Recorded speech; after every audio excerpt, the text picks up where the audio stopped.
الكورنر التاني جواك عايش فيه الولد الراعي والوالد الناقد.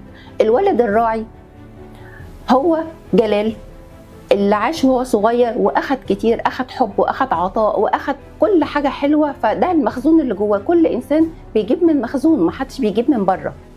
الولد الراعي ده اللي انت بتتعامل بيه لما بتكبر، بتدي كل حاجه حلوه انت بتقدر عليها.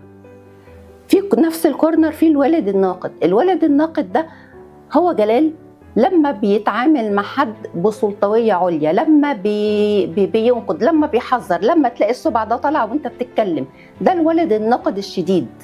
ده الاتنين دول عايشين في كورنر لوحدهم. الكورنر اللي لوحده عايش فيه جلال الراشد. الراشد اللي هو يعرف يتكلم، اللي هو يقدر يحل مشكلة، يقدر يحقق منفعة، بيعرف يعبر عن وجهة نظره، بيعرف يقول رأيه.